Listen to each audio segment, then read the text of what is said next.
Minasyaitonirrajim. Bismillahirrahmanirrahim. Assalamualaikum warahmatullahi wabarakatuh. Waalaikumsalam warahmatullahi wabarakatuh. Ahlan wa syukran lillah. Salatu wassalamu ala Rasulillah la nabiyya ba'dah. Asyhadu an la ilaha illallah wa asyhadu anna Muhammadan abduhu wa rasuluh. Allahumma shalli ala Muhammadin tibbil qulubi wa dawaiha wa afiyatil abdani wa shifaiha wa nuril absari wa diyaiha wa ala alihi wa sahbihi wa sallam.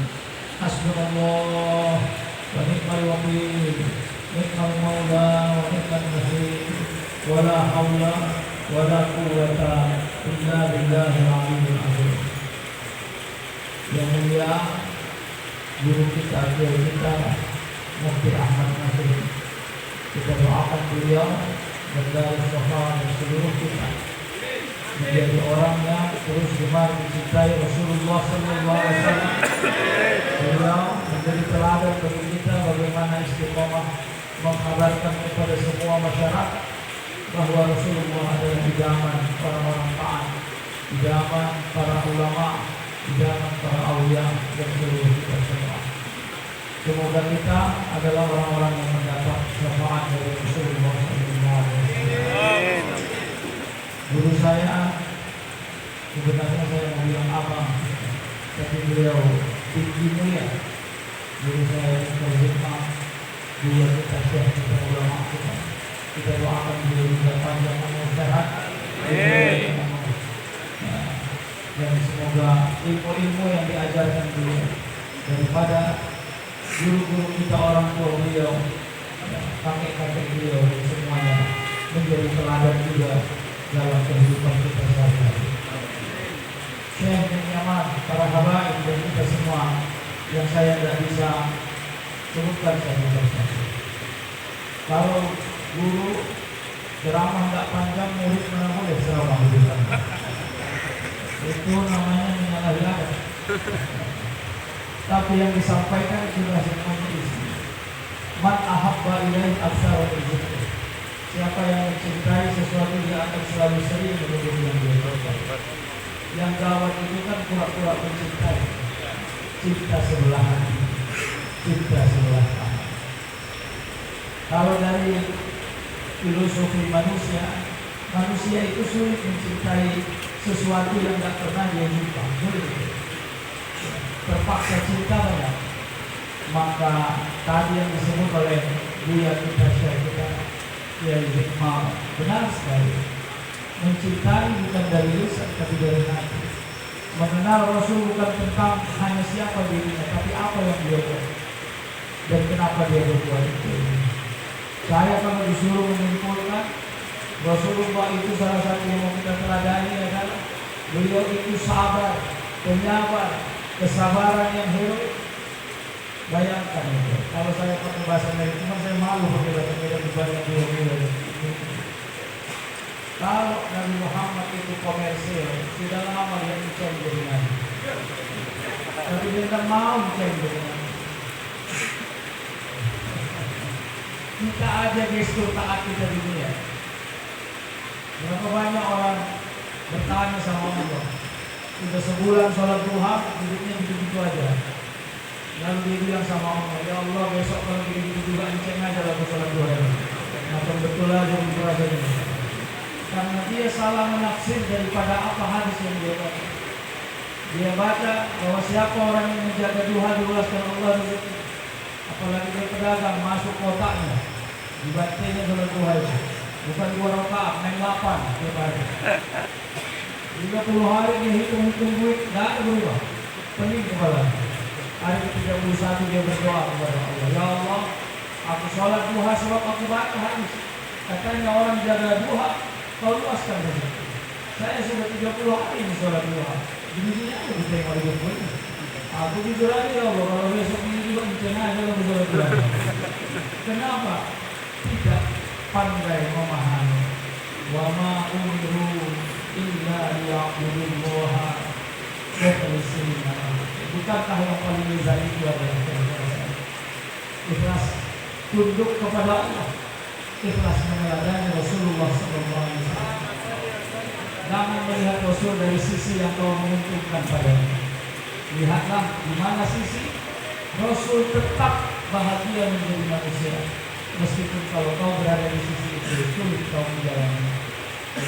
Kita ini kalau baca sejarah Nabi suka hanya mau tahu tapi nggak mau rasa.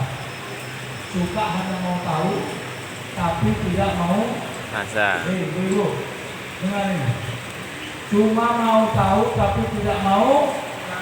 Ciri-cirinya itu jawabannya oh. Apa? Oh. Saya ngomong jawab ya. Bapak Ibu sekalian, Rasulullah itu lahir dalam keadaan yatim. Jawab. Oh. Apa? Oh. Rasul itu lahir dalam keadaan yatim. Jawab. Oh. Rasul itu ujian hidupnya banyak. Jawab. No. Rasul itu banyak fitnah kepada dirinya. Jawab. Cuma kita mau rasa cuma oh aja jawab. Oh. Makanya kalau dalam gestur filsafat itu disebut orang yang bilang oh, yang bekerja itu hanya akal instrumental. Ya. Kalau ibu-ibu kepleset kaki sakit, terus ngomong sama suaminya, bang akut kaki aja bang. Terus suaminya bilang, Oh. ya tidak dipikirin. Jadi inilah yang menjadi rancang. Kenapa sesulit-sulitnya cerita tentang Rasul kita slow aja. Karena bangunan berpikirnya tidak seimbang dengan bangunan rasa. Kalau saya ditanya kenapa Rasul, kenapa? Rasul itu tak sah Islam seseorang kalau tidak syahadat kepada Muhammad. Namanya 2 kalimat, bukan 1 kalimat syahadat. Asyhadu an la ilaha illallah wa asyhadu anna Muhammadar Rasulullah. Ada orang yang masuk Islam, saya masuk Islam, oke syahadat. Seru la ilaha illallah. Satu lagi, nggak mau kan? Nggak sah. Jangankan malaikat, tadi sudah disampaikan. Allah juga bersalawat kepada Nabi.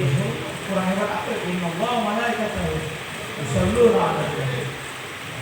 Jadi hebatnya Nabi Muhammad tidak diiringi dengan eksklusivisme dunia. Pertanyaannya, kok masih mau dia jadi nabi? Kalau bukan sebab lezatnya bertuhan dan Allah dengan sesungguh-sungguh. Makanya kalau meneladani Nabi salah satunya ya taat kepada Allah SWT. Dan jangan ingkar pada perintah. Dan ingat ya, benturan-benturan orang kepada apapun cerita Rasulullah, hati-hati. Kalau orang sudah beriman tidak butuh bukti. Kalau imannya masih nanggung, cari bukti. Bapak-bapak, punya ayah nggak? Punya ayah nggak? Ya. Yakin itu ayah bapak-bapak? Sudah ada bukti. Perlu bukti nggak? Nggak perlu. Kenapa? Karena sudah yakin. Jadi aman itu konteksnya. Apalagi yang paling menarik dari Rasulullah? Itu hebat sekali. Rasul itu lahir dalam keadaan yatim. Jangan anggap hal sederhana. Di kultur patriarkat itu kebapak-bapakan. Orang Arab itu senang digolongkan kepada ayahnya. Makanya kalau orang Arab disebut nama ayahnya, gembira dia. Si Anu. Bukan kayak orang Sumatera Utara sebut nama ayah puting-putingan dia. Anak panjol loh ya. Tahu ya. Orang Arab gembira dia punya ayah. Tapi dia lahir dalam keadaan Yatim. tidak ada ayah. Jangan cuma tahu rasakan gitu. Dari 0 tahun umurnya ujian yang dia alami sudah ada. Tapi lebih gini ya. Kalau manusia merasakan semua masalah, maka semuanya akan jadi masalah. Kemampuan manusia meyakini bahwa masalah adalah fitrah dalam diri, maka semua masalah akan berubah menjadi sifat yang tidak bisa kita elakkan dari diri. Hati-hati Pak. Jadi makanya salah satu penyakit yang paling mengerikan itu apa? Penyakit paling mengerikan di tahun ini adalah suntuk. Apa? Suntuk. Apa suntuk? Ciri-ciri orang suntuk apa? Nggak ada yang tahu. Bosan. Ciri-ciri orang suntuk suka membuat orang lain suntuk. Tadi awak nggak ada masalah. Begitu awak bercakap sama dia jadi bermasalah juga. Hati-hati. Makanya Allah mengajarkan kita doa. Qala rabbi shrah li sadri wa yassir li amri wahlul 'uqdatam min lisani. Iya, ya kau itu bukan doa ceramah, doa menetralisir dan memiliki. Ishrah li sadri. Ya Allah, kadang-kadang memang buka biniku aja masalah. Tapi ishrah li sadri. Beri ringan semua. Karena Rasul juga bukan gak ada ujian, tapi Rasul pandai menapaki ujian. Kalau sudah ujian berarti sudah mau keluar main-main, sudah mau pulang. Kalau nggak ujian berarti nggak masuk-masuk. Memang kok nggak ujian tapi nggak naik. Iya. Makanya jangan nggak ujian. Diam aja.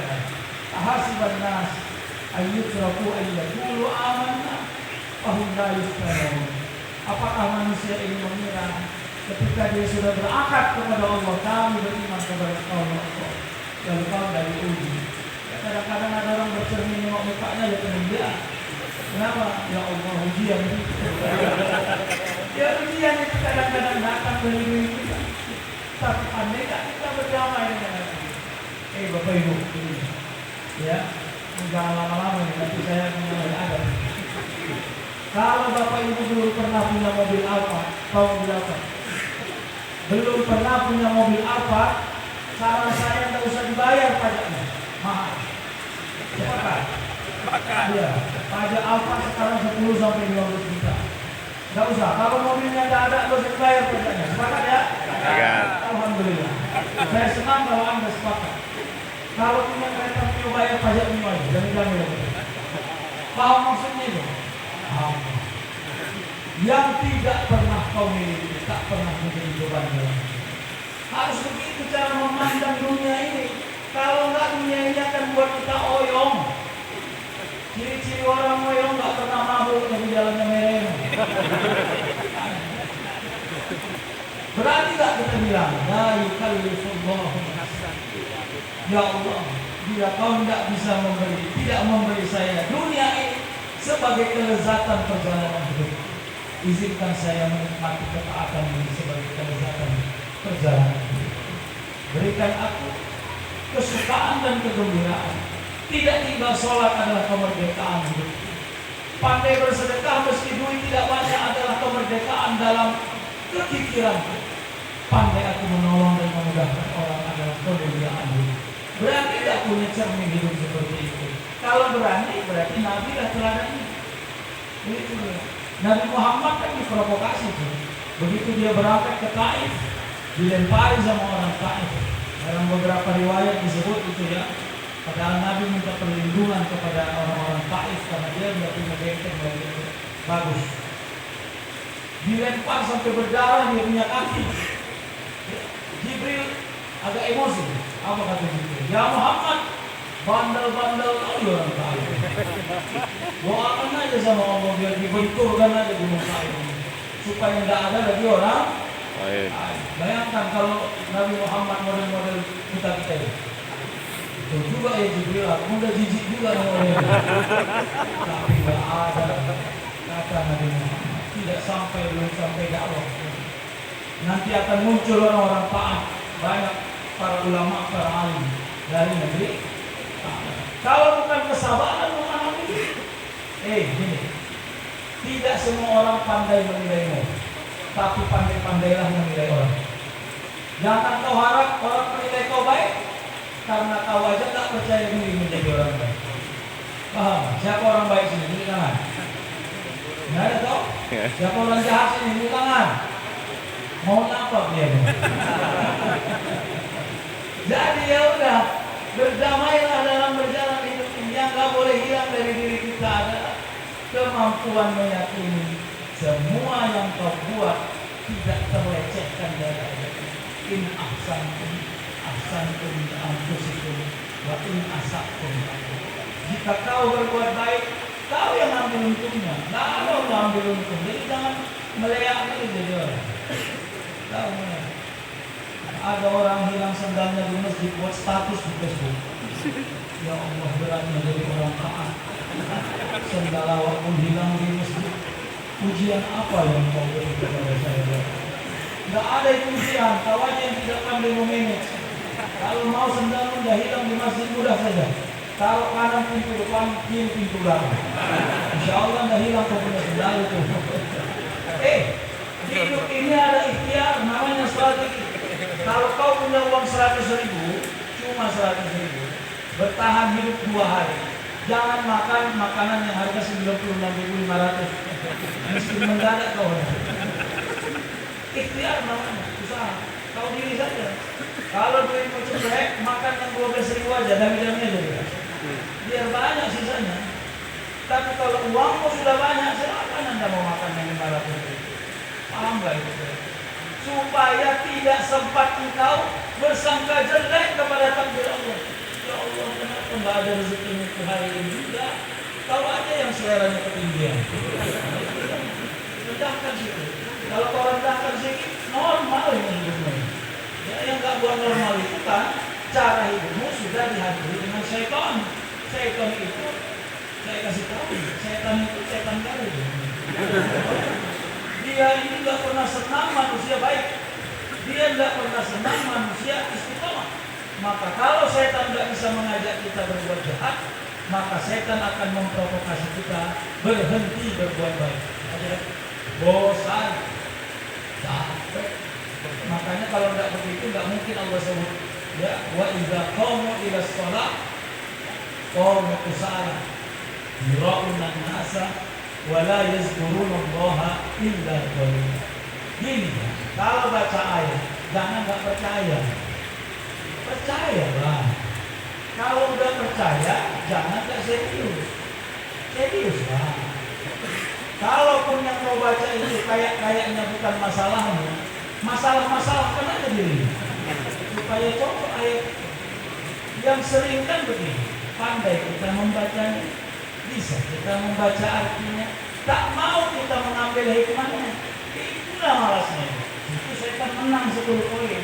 Kata setan gini lah, ya, kubiarkan kau baca. Baca artinya pun kasih kok. Cuma jangan ambil hikmahnya, dan minta ya, cocok orang ya. Baca setan jalan. Hati-hati. Jadi ambil hikmah. Kalau kata Allah, salah satu kesulitan manusia adalah menegakkan sholat dengan malas, salah. Berarti banyak orang yang malas dengan sholat. Itu aja. Gak mungkin Allah ngomong sesuatu yang gak ada hubungan kausalitas dalam perjalanan. Ini landing dari perjalanan.